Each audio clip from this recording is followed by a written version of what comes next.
Well, if you're referring to the key argument of the God delusion, if you say God's the creator, that's no explanation because God by definition is more complex than the thing you're explaining.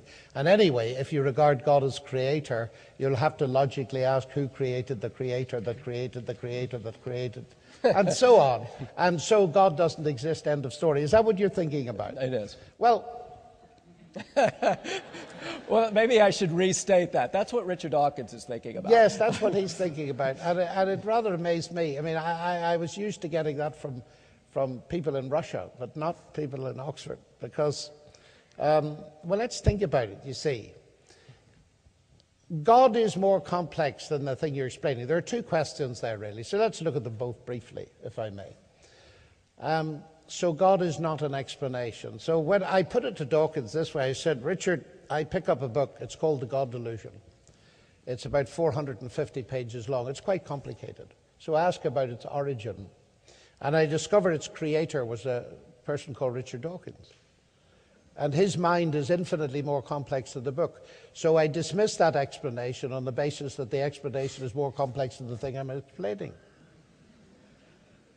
You see, what lies behind this is the curious idea that explanations have always got to be simpler in an absolute sense than the thing you're explaining.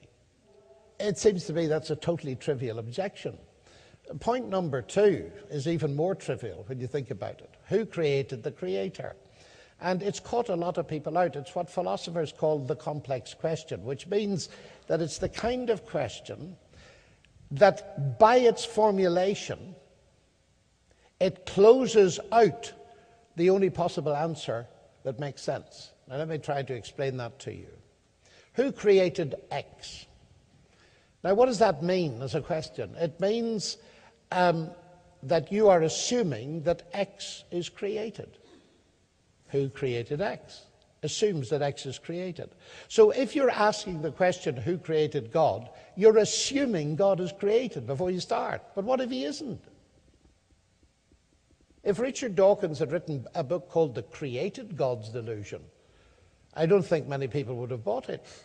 Because we don't need him to tell us that created gods are a delusion. We've known that for centuries. We usually call them idols. You see, the point is the question is delude you into thinking it's a real question about God, but it isn't. It's a question about created gods.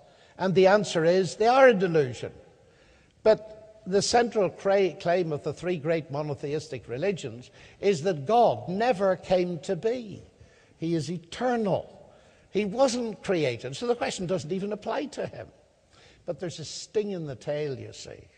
I'm a bit of a lawyer too, I like reversing arguments. So I said to Richard, yes, I said, well, this is not a valid question to pose to me because the God I believe in isn't created. But let's try and reverse the question.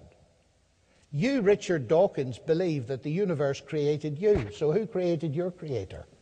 I'm still waiting for the answer.